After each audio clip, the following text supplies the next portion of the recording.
Yo busiafo we de me mamo akwaba eba YouTube dwumadie so sese no edu bra esese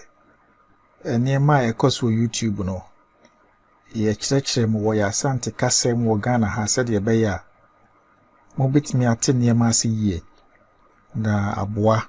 ama bibia akɔ kama enti enene de di kan a o hwɛ channel ya ye friend YouTube ya but more than so be subscribe to the channel no so de be ya foforo bia na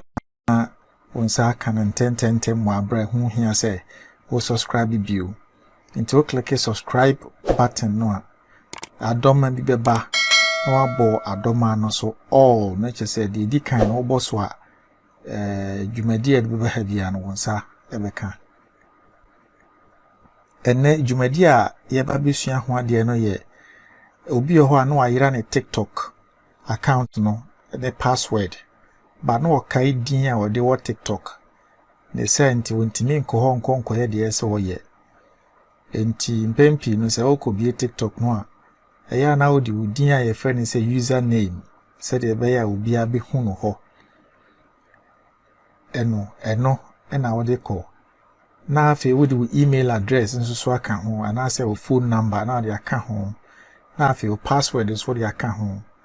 enti se ekobasi wo refi sa niema na wo kai din no wo ho no a enti me moa ma wontimi nya dai enko ho nti ne ye ba bisua sa de no ekwan ya befa so a wo betimi akọ wo TikTok account a refi password mo wa bra emfa wo ha obi amrewo enti de di kan no wo be bie o browser o browser no bie ho a ye Chrome anase bia Explorer anase Firefox enti wo bia wo abo TikTok feedback so obo TikTok feedback say ya no abo enter enti bie ma wo say ya di kan we say no I actually share your feedback no wa select here no ye no ne bosso oboso a ebebie ebebie aba ha say I actually no share your feedback nature say obota yenti ana say wo ha no a wo de aba ha no nature say ka ho asema yenti enti ebasa wo email a wo no bo email no she ho email a wo use a se ye to won kra wo ho ana se TikTok for the bb mane wa fa de wo ye hu a obetimi akọ akọhwe na wetimi de asete yi no o TikTok account no ntime me de ma select we wi a edin no a wo de wo TikTok no na wa bo at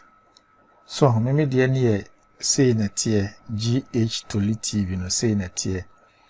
nti wi a ha say wo say select an option topic ne side ho no select an option na wa bo aha say na wa select general account enquiry no aboso general account enquiry no aboso if you want no about tell us more tell us more no be select log in issue na say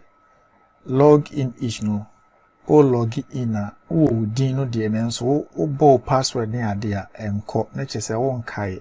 na wa select here no wo free ho na ya be busa say how can we help you na say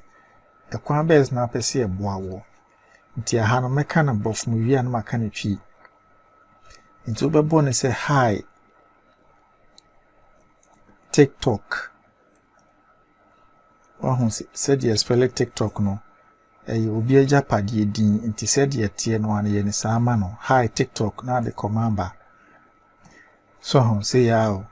so hi TikTok, I have forgotten my TikTok password and I have lost access to my email and phone number. My TikTok username is @GH_Toli_TV. Can you help me recover it? Let's just say TikTok. Me refi me TikTok account password no. email no ene me phone number no so me nkai nti me sere mo mommoa me na me nsanye de enkam account no nti wo ka se awie a na afide waba form ha wo be hu upload optional pa on fan send you mo pese wo de wa account no send you mo de a ene wo be ko TikTok ho wo search your account na no twa screenshot na afi wa uploading wa ha se ya ma omo we are no aba form ha sa declaration no aba be bo adaka we mu na mark no kokko no asa bo adaka we mu na mark no kokko nti we a na wa mia submit we no na just fako submit no aboso obo submit no a won say or say request submitted, thanks for contacting TikTok. Afi we are no abo okay no free ho enti ebedi be se nansa ansa na o mama umuaye enti nansa echi obeko email na wo de ma wo munim so ho enti na me ka se wo email no ya bo modern se wo email no ye email a egusu aye adwuma a wo didi dwuma enti ukọ ho no mu abekọ akohu se omo ama umuaye a obetimi afaso de ayere e de awura o TikTok account nim so ho enti anuanom na ye na ye kwan ya 2022 yi se wo TikTok username edin no ho nenso wo review password a obetimi akọ se de be ya obetimi aye ne se de ma kire we se de be boa ma won send to me aka wo TikTok account da mwase mon subscribe to the YouTube channel no na twi YouTube de eboa e ma yete YouTube nyumadie no any computer nsensem no e wo yasante kasemo da mwase pa mo ma bye.